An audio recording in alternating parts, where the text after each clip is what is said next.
नमस्कार सर। सतसाहिब जी। क्या नाम है आपका? भगत मनोज दास। कहाँ से हो? मेरा जी गांव मोखरा है, जिला रोहतक, तहसील मैम, हरियाणा से। क्या काम करते हो? सर मैं पंचगव्य से दवाइयाँ बनाता हूँ अपनी, जिस तरह गाय के गोबर से, गोमूत्र से, दूध, दही, घी से प्रोडक्ट बनाता हूँ अपने घरेलू यूज के लिए, और वो सभी तरह की दवाइयाँ बनाता हूँ। संत रामपाल जी के शरण में आने से पहले आप कौन सी भक्ति करते थे? सभी देवी देवताओं की पूजा करता था जी मैं। हमारे जिस तरह हमारे यहाँ पे होता है भोले की कावड़ लेके आनी, तो मैं 6 कावड़ लेके आया था भोले बाबा की। और बजरंग बली जी की मैंने 2 बार सवावनी लगाई है बालाजी जाके। यहाँ पे सभी तरह के व्रत, पूजा पाठ सभी तरह के करता था मैं। और अपने जो गांव के होते हैं, जिस तरह गांव का खेड़ा होता है, खेत में एक अलग से दाता होता है, उसकी सबकी पूजा करता था मैं। जो आप ये भक्ति करते थे, क्या इससे कुछ लाभ भी मिला? नहीं जी, ये तो लाभ किसी को भी नहीं मिला आज तक। मेरे को क्या अलग से मिलेगा? ये कोई लाभ नहीं था किसी भी तरह का। तो किस प्रकार से आप संत रामपाल जी महाराज के शरण में आए? पहले मैं ठेकेदारी करता था, जिस तरह मछली पालन का और शराब का, इन चीजों की ठेकेदारी करता था मैं। तो उसके बाद में उसी टाइम पे मतलब लाभ कुछ नहीं था, सिर्फ ये था कि भाई हम भक्ति कर रहे हैं। कुछ भी था, कोई भी काम था, कोई ठेका वगैरह मिल गया, कुछ और काम हो गया, तो उसमें क्या होता था कि बस हमारे हनुमान जी ने ये कर दिया, हमारे गांव के दादा ने ये कर दिया, बस इतना ही अपने मन को शांत रखते थे, और इससे अलग कोई बात नहीं थी। मेरा एक भाई है, मेरे ताऊ का लड़का है, विकास दास, सिंहपुरा से। उसके पास चला गया मैं एक बार। तो वहां पे जाने के बाद में क्या हुआ कि भाई के मकान के अंदर, पूरे मकान के अंदर मेरे गुरुजी के फोटो लगे हुए थे, संत रामपाल जी महाराज के। तो मैंने वैसे ही बोल दिया कि भाई ये इतने फोटो कैसे लगा रखे हैं? आपके बाबा जी के जाने के बाद आप ही गद्दी पे बैठोगे क्या? तो उसने सब बात बताई मेरे को। तो मेरे थोड़ी थोड़ी समझ में कुछ वैसे ही आ गई, भाई ये बात बोल तो रहा भाई ठीक, पर मैंने कुछ बात और थी हमारे यहाँ पे हरियाणा में। जब करोथा का झगड़ा हुआ था तब मैं जेल में था, मैं किसी झगड़े के अंदर जेल में गया हुआ था। गुरुजी वैसे अपने करोथा आश्रम के ऊपर जो झगड़ा हुआ था उसके चक्कर में जेल में थे। तो मैंने भाई से पूछा, तो भाई ने बोल दिया कि भाई वे सभी बातें झूठी हैं। मैंने बोला नहीं भाई, वहां पे तो ये है, सुरंग बना रखी है, ये था वो था, एक भैंस थी वो, उसको आके प्रसाद डाल दिया था। इस तरह की बहुत सारी अफवाह थी। यहाँ पे हमारे यहाँ का उस टाइम पे सीएम था भूपेंद्र सिंह हुड्डा, उसकी पत्नी मतलब गुरुजी की शरण में थी। मतलब मैंने ये बात बोलता रहा मैं। तो भाई ने बोला कि भाई 1 लाख रुपए की शर्त लगा ले, अगर आप शर्त जीत गए तो आपको 1 लाख रुपए दूंगा, और अगर आप शर्त हार गए तो आपको मेरे गुरुजी से नाम लेना पड़ेगा। कोई एक सबूत ला के दो जिसमें मेरे गुरुजी दोषी हों किसी भी तरह से, जो भी बात यहाँ पे सुनी थी। मैंने बोला ये तो कोई बड़ी बात नहीं है, सबूत तो हम ले आएंगे, यहाँ पे तो बहुत सारी बातें चली हुई हैं। तो मैं गया यहाँ पे सदर थाना रोहतक के अंदर, वहां पे हमारा एक रिश्तेदार था। तो मैंने उससे पूछा कि भाई आश्रम के अंदर क्या क्या मिला था?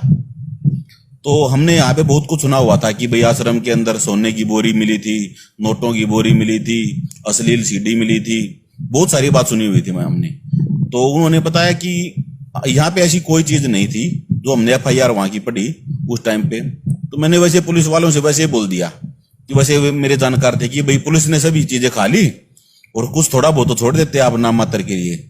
तो पुलिस उन्होंने बताया कि भाई हमने ऐसा कुछ नहीं किया, ये तो जो CRP ने इनकी तलाशी ली थी आश्रम की, और CRP का जो कमांडर था उन्होंने सदर थाना SHO को हमारे को ये चीजें दी थी, तो वही हमारे पास है। फिर मैं डिगल गांव के अंदर गया, डिगल में जाके मैंने तसल्ली की, वहां पे भी ऐसा कुछ नहीं बताया कि भाई किसकी भैंस वहां पे गई थी जिसको प्रसाद डाला गया था। डिगल वालों ने करोथा वालों का नाम ले दिया। फिर करोथा गांव के अंदर गया, वहां पे भी ऐसा कुछ नहीं मिला। फिर आश्रम के अंदर गया मैं, वहां पे एक पुलिस वाला था। मैंने बोला कि भाई ऐसे ऐसे मेरे को आश्रम देखना है, क्योंकि मेरे को तो सबूत देना था कि आश्रम के अंदर कोई सुरंग है, या कोई दूध के कुंड बना रखी हैं, या कुछ इस तरह की जमीन के अंदर कमरे बनाए हुए हैं। बहुत सारी बातें हमने सुनी थी। तो मेरे को तो 1 लाख रुपए से मतलब था, जो हमने शर्त लगा रखी थी। मेरे को ऐसी कोई बात नहीं थी, कोई मतलब नहीं था किसी भी चीज से। तो पुलिस वाला बोला कि भैया ऐसे आप अंदर नहीं जा सकते। तो मैंने, हमारे एक रिश्तेदार था, उसकी बात करवाई कि मैंने ऐसे ऐसे उनका रिश्तेदार हूँ, आप एक बार अंदर लेके चलो, मेरे को देखना आश्रम। हमने जाके आश्रम देखा, ऐसी कोई बात नहीं थी, बिल्कुल झूठ तूफान थे सारी, कोई ऐसी बात थी ही नहीं। मैं भाई के पास आया तो मैं बोला कि भाई ऐसा तो कुछ नहीं मिला मेरे को। तो भाई ने मेरे को चेक दे रखा था 1 लाख रुपए का, क्योंकि हमारे यहाँ पे हरियाणा में क्या होता है कि शर्त लग जाती है, शर्त देने के टाइम पे मतलब देता नहीं कोई। तो हमने पहले ही अपना ये किया था कि भाई आपको पैसे देने पड़ेंगे, सबूत में ले आया तो वो 1 लाख रुपए का चेक मेरे को वापस देने का मन नहीं कर रहा था। तो भाई बोला कि भाई आपके घर में कोई बीमारी होगी ना, केवल नाम लेने से ही बीमारी ठीक हो जाएगी। तो मेरा जो एक बेटा है, उस टाइम पे बेटा था 1-1.5 साल का, मैंने क्या किया कि भाई उसको गुर्दे नहीं थे, जब वो पैदा हुआ डॉक्टर ने मना कर दिया था कि भाई ये बचेगा नहीं, उसको गुर्दे नहीं थे। तो मैंने सोचा कि भाई ये तो दोनों हाथों में लड्डू हैं। भाई बोला कि अगर बीमारी ठीक नहीं हुई तो 1 लाख रुपए मैं आपको वापस ही दे दूंगा और बीमारी का सारा खर्च भी दूंगा। तो ये तो भाई बहुत अच्छी बात है, या तो 1 लाख रुपए मिलेंगे या परिवार ठीक हो जाएगा। और जो भगतमती थी उसको सांस की दिक्कत थी, सर्दी का थोड़े से भी टाइम एक बार ठंडे पानी के अंदर हाथ लगा दिया तो उसको सांस हो जाता था। मैं बोला बता क्या करना पड़ेगा, तो वो बोला कि नाम ले लो। नाम लेना कौन सी बड़ी बात है, ये तो हम वैसे भी कावड़ लेके आते हैं, वैसे भी बहुत सारी बात है, पहले भी मैं कहीं और से नाम ले रखा था यूपी से, नाम ले लूंगा, आप बताओ लाभ होना चाहिए। देखो हम अपने स्वार्थ के लिए तो सभी कुछ काम करते हैं, तो नाम भी तो ऐसे ही था कि भाई हमने लाभ होना चाहिए, नाम ले लेंगे, कोई बड़ी बात नहीं है। जिस दिन मैंने नाम लिया था जी, 2010 में लिया था मैंने 22 अक्टूबर को, तो 21 अक्टूबर को मैं अपने ससुराल चला गया। वहां पे जाके मैंने खूब शराब पी। अगले दिन सुबह मेरे को नाम लेने के लिए बरवाला आश्रम जाना था। वहां पे जाने के बाद में क्या हुआ कि अगले दिन सुबह उठते ही सिर में दर्द था, जो रात को ज्यादा शराब पी ली थी। तो मैंने क्या किया, उसको उतारने के लिए सुबह फिर पी ली। सुबह शराब पी के मैं आश्रम के अंदर गया तो आश्रम में बोले कि भाई कैसे आए, मैंने बोला जी मेरे को नाम लेना है। बोला जी आपने तो शराब पी रखी है। हाँ जी थोड़ी सी पी रखी है। बोला भैया आप बैठो और आपका जब नशा उतर जाएगा तब आपको अंदर जाने दिया जाएगा। थोड़ी देर बाद में वहां पे बैठ के अंदर गया। वहां पे अंदर जाने के बाद में मैंने गुरुजी से नाम लिया। नाम लेते ही मतलब जिस तरह कोई सिर से बहुत सारा बोझ होता है ना, बोझ सा उतर गया मेरे सिर से। तो नाम मेरे को मिला था टेलीविजन के द्वारा। तो थोड़ी देर बाद गुरुजी आ गए अंदर दर्शन के लिए देने के लिए। तो हमने सोचा, मेरी धारणा वही थी भाई जो संत बाबा वाली कि भाई लाल कपड़े होंगे, एक वो होगा धोती कुर्ता होगा और माथे पे तिलक वगैरह होगा। मैंने देखा कि गुरुजी ने सिर्फ एक शर्ट और एक पजामा डाल रखा था। तो एक सिंपल वेशभूषा थी बिल्कुल, उसमें कोई ये नहीं था कि जो हमारे हरियाणा में पहनते वो, ना ढाडी थी ना मूछे थी ना सिर पे बाल थी। मैंने सोचा भाई ये तो भाई लेटेस्ट संत है, मतलब ऐसा था हमने संत आज तक नहीं देखा बिल्कुल भी। तो गुरुजी ने बोला कि बेटा कैसे आए। माँ जी मैं तो ऐसे ऐसे आया हूँ। मैंने बता दिया कि भाई ने बुलाया मेरे को, तो मैं तो भाई के लिए आया हूँ। तो मैं अपनी मिसिज को लेके गया अगले दिन खुद नाम लेने के बाद में। मिसिज को देखा मैंने, सर्दी का टाइम था उस टाइम पे। मैंने देखा कि भाई शाम को मैं बाइक के ऊपर लेके गया मोखरा से बरवाला, लगभग 100 किलोमीटर का रास्ता है।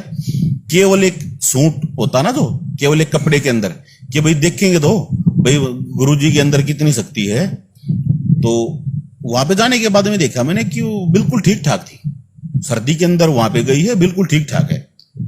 हम रात को सो गए, मैंने नाम दिलवाया। सुबह हम टाइम से उठ लिए। मैं बोला मैं सुबह टाइम से चल, सूरज निकलने के बाद में तो सर्दी कम हो जाएगी, दोबारा देखना है फिर सांस होता या नहीं होता आपको।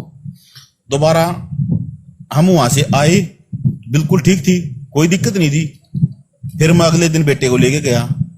तो बेटा 1 साल का था, लगभग 1-1.5 साल का। मैंने क्या किया, उसको मतलब मुश्किल से आधी रोटी खाता था और हर रोज उसको उल्टी पड़ती थी कि भाई गुर्दे थे नहीं तो पचेगा कैसे। तो डॉक्टर ने भी बोल रखा था।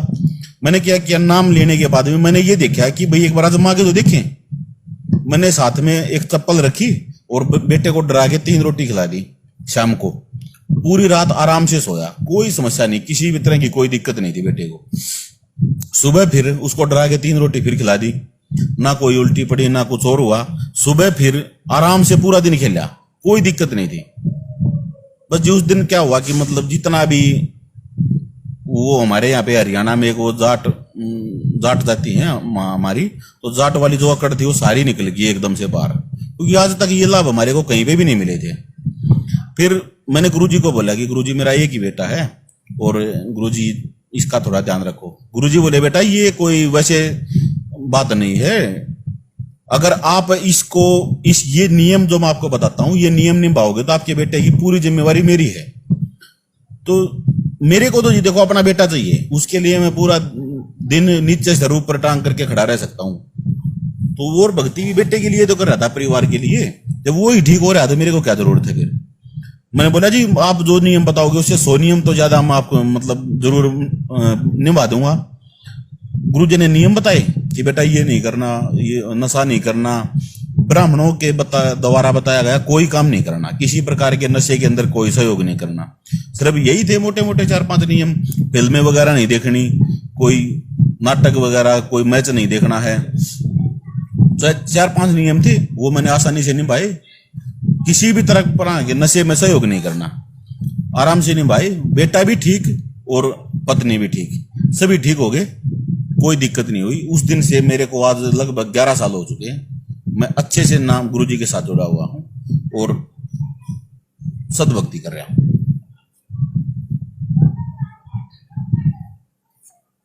तो संत रामपाल जी महाराज के शरण में आने के बाद और भी कोई लाभ मिला हो आपको? सर लाभ तो बहुत सारे हैं, गिनती नहीं होगी, इतने लाभ हैं। पहली बात तो देखो लाभ होता है हमारा सबसे बड़ा लाभ कि मेरे को सतमार्ग मिल गया। हम यहाँ पे बोलते हैं रण, भक्ति और दान तीनों काम जवान। हमारे को सद्भक्ति मिल गई करने के लिए और इतने लाभ हैं। 2 बार तो मेरा बेटा है, 1 बार तो बिजली ने पकड़ लिया था, 1 बार तो जब उसी टाइम पे बचा लिया, 1 बार बिजली ने पकड़ लिया था, करंट लग गया था उसको। तो डॉक्टर बोला कि साथ में डॉक्टर था, डॉक्टर बोला कि भाई उसको पानी मत पिलाना, नहीं तो मतलब ये बचेगा नहीं। मैंने बोल दिया कि मेरे गुरुजी के ज्ञान में इतनी ताकत है जिसकी कोई अंत नहीं है, जिसका कोई भी। गुरुजी के द्वारा दिया गया एक अमृत जल की बोतल थी, एक सिंपल पानी की बोतल है और एक प्रसाद था, खाने का प्रसाद। मैंने वो अमृत जल बेटे के मुंह में डाला और एक प्रसाद का एक दाना मुंह में रख दिया। उसी टाइम पे बेटा ठीक हो गया। और नहीं तो मतलब इतना जबरदस्त करंट लगा था बेटे को, मतलब बचना बहुत मुश्किल था। अगले दिन हम आश्रम में गए तो गुरुजी ने देखते ही बोल दिया, बेटे को देखते ही सिर पर हाथ फेरा, बोले बेटा भक्ति करने के लिए परमात्मा ने आपको ये उम्र दी है, नहीं तो आपकी उम्र कल तक की थी। अब सद्भक्ति करो, कोई दिक्कत नहीं, परमात्मा ने आपकी उम्र बढ़ा दी है, कोई समस्या नहीं है। आज के दिन बेटा भी बिल्कुल स्वस्थ है, कोई दिक्कत नहीं, पूरा इंटेलिजेंट है, सारे काम टाइम से करता है। आप एक ऐसे संत की भक्ति कर रहे हो जो जेल में है। जी जेल में जाना कोई बड़ी बात नहीं, वहां पे इंसान ही जाते हैं। और ये नहीं है कि भाई कोई सभी गुनहगार जेल में हैं, ऐसा नहीं है। आज के दिन तो टाइम ऐसा है कि गुनहगार सारे बाहर हैं और लगभग निर्दोष जेल के अंदर हैं। और जितने भी पहले भगवान हुए हैं, संत हुए हैं, वो सभी जेल के अंदर गए हुए हैं, उनके साथ में भी ऐसे झगड़े रहे हैं। जिस तरह बोलते हैं ना कि जगत का और भगत का तो वैर होता है हमेशा। श्री कृष्ण जी भगवान थे, वो जेल के अंदर ही पैदा हुए थे, तो जेल में जाना कोई बड़ी बात थोड़ी है। कोई दोस्त तो साबित हो ना कि इस कसूर के अंदर जेल के अंदर गए हैं, कसूर तो कोई है ही नहीं, किसी भी तरह का नहीं है, तो भक्ति करना क्या हुआ बात है, करेंगे हम उनके साथ में हैं। हम भी जेल में गए थे, अब हम जमानत पे आ गए हैं, गुरुजी साथ जेल में ही हैं। संत रामपाल जी महाराज के जेल में रहते हुए भी लाखों लोग उनसे जुड़ रहे हैं, उनसे नाम ले रहे हैं, क्या कारण है? उनका ज्ञान ही ऐसा है, वो अपनी तरफ से कुछ नहीं बोलते। मेरे गुरुजी ने हमारे को बहुत बार बोला है कि बेटा आप एक 20 रुपए का एक जो मटका लेने जाते हो ना, उसको भी आप बजा के देखते हो। आप यहाँ पे अपने गुरुजी को मतलब पूरी तरह से आप ये देखो कि गुरुजी के अंदर पूरा दम है, सत भक्ति बता रहे हैं, सभी कुछ ठीक है, तो आप यहाँ पे जुड़ो, नहीं तो मत जुड़ो। और मेरे से अच्छा कोई और आपको मिलता है तो खुद भी जाओ और मेरे को भी बता दो, मैं अपनी पूरी संगत के साथ में आपके साथ चल पड़ूंगा। पर जो पूर्ण परमात्मा का जो प्रमाणित ज्ञान है वेदों शास्त्रों के आधार पे हमारे यहाँ पे बताते हैं कि भगवान एक है, सभी बोल देते हैं भगवान एक है। फिर हिंदुओं का अलग से है, मुसलमानों का अलग से है, सरदारों का अलग से है और क्रिश्चियनों का अलग से है। तो 4 भगवान कैसे हो गए? एक ही भगवान है। पर उनकी जो पवित्र पुस्तक है गीता, कुरान, बाइबल, गुरु ग्रंथ साहिब, उनके अंदर तो एक ही भगवान बताया गया है, जिसका नाम है संत कबीर। जो संत कबीर के नाम से हम उनको जानते हैं, वो कबीर जी पूर्ण भगवान है, एक ही भगवान है, उन्हीं की मेरे गुरुजी भक्ति बताते हैं। और जो सत भक्ति है तो आप देखो पढ़ा लिखा समाज है जी, 1-2 बार तो मतलब ऐसे बोलते ही एक बार तो गुस्सा करते ही हैं, उसके बाद में जब वेदों शास्त्रों के आधार पे मिलाते हैं ना, मेरे गुरुजी का सत्संग आता है रोज, तो लोग देखते हैं वेदों शास्त्रों के आधार पे मिलाते हैं, तो पढ़ा लिखा समाज है, कितने दिन तक उस बात को नकारेंगे? मानना तो पड़ेगा ही पड़ेगा। सत्य ज्ञान है, और जो साथ जुड़ने का मतलब ये है कि इतने सुख हो जाते हैं, आदमी छोड़ नहीं सकता उनको, किसी भी सूरत में नहीं छोड़ सकता। और उससे अलग ऐसा कुछ नहीं है कि भाई कोई हमारे यहाँ पे बोल देते थे कि ऐसी वो सीख के आए हुए हैं, कोई ऐसा प्रसाद दे दिया, एक बार जिसने खा लिया वो साथ के साथ हो लेता है, ऐसी कोई बात नहीं होती। ये तो सद ज्ञान है, सद भक्ति है, उसके आधार से लोग जुड़ते हैं, वो जुड़ना होता है मन से, उसको कभी छोड़ नहीं सकता आदमी। जैसे हम अपने देश में लाखों करोड़ों की संख्या में साधु संत है, पंथ है, तो भगत समाज कैसे निर्णय कर सके कि किसके पास सच्चा ज्ञान है? मेरे गुरुजी बोलते हैं कि बेटा, अगर और संतों भक्तों की तरह जब हम भी भक्ति करवाते ना, करवाते तो मैं करोड़ों अरबों की संख्या में लोग जोड़ देता।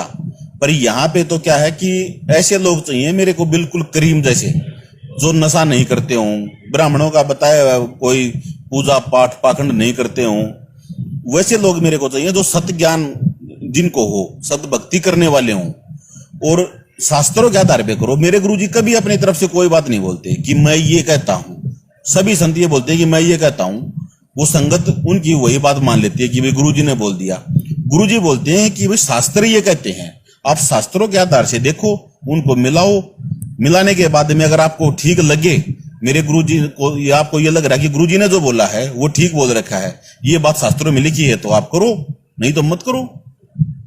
भगत समाज है, उनको आप संत रामपाल जी महाराज की भक्ति के बारे में क्या संदेश देना चाहते हैं? ये देखो, हम भगत आदमी हैं, हम संदेश नहीं दे सकते, हम तो एक विनती कर सकते हैं कि जो हमारे को मानुष जन्म मिला है ना, वो केवल भगवान की भक्ति करने के लिए मिला है। ये बच्चे पैदा करना है, हमारे को ये करना है, शादी करवानी है, नौकरी लगना है, ये तो भगवान अपने आप ही दे देता है। हनुमान जी ने कौन सी शादी की थी, कौन सी नौकरी की थी, आज तक लोग उसका नाम लेते हैं। जो इंसान भी नहीं था, एक बंदर था, उसके लोग आज तक उसको भगत के रूप में पूजते हैं। तो मतलब उन्होंने क्या किया था आज तक? उन्होंने केवल भगवान की भक्ति की। भाई श्री राम जी को उन्होंने भगवान मानना, उसकी भक्ति की, तो आज तक लोग उसको याद करते हैं। हम होली मनाते हैं तो किस लिए मनाते हैं? ये नहीं है कि मेरी भाभी है, मैं उसके ऊपर पानी डालूंगा। उसका मतलब है कि भाई ध्रुव प्रहलाद जी की भक्ति को आप याद करो। एक छोटा से बच्चे ने इतनी भक्ति कर दी कि होलिका जल गई थी और ध्रुव प्रहलाद जी बच गए थे। उसकी भक्ति को याद करके आप भक्ति करो, इसीलिए हम भक्ति करते हैं। और संदेश तो ये देना चाहते हैं कि भाई केवल और केवल संत रामपाल जी महाराज इस सृष्टि के ऊपर संत हैं, उससे अलग कोई पूर्ण संत नहीं है। ये चैलेंज की बात है। किसी भी टाइम पे आप ज्ञान चर्चा किसी भी संत के साथ कर सकते हो, करवा सकते हो, कोई दिक्कत नहीं है। अगर आपको ठीक लगे ये ज्ञान हमारा, तो आप एक निष्पक्ष होके आप ये भक्ति करो। अगर कोई भी दिक्कत आपको लग रही है तो आश्रम के हमारे नंबर दिए हुए हैं। हमारा 7:30 बजे से 8:30 बजे तक साधना चैनल के ऊपर हर रोज शाम को सत्संग आता है। आप सत्संग देखो, उसके ऊपर नंबर दिए हुए हैं, उससे अपना शंका समाधान करो। और पवित्र एक पुस्तक है ज्ञान गंगा, वो ज्ञान गंगा आपको फ्री में मिलती है। आप अपना मैसेज कर दो आश्रम के ऊपर, आपके आश्रम के नंबर के ऊपर, आपको घर पे पहुंच जाएगी। आप उसको पढ़ो, देखो और नाम लो और अपना कल्याण करवाओ। धन्यवाद सर। आप सत साहिब जी।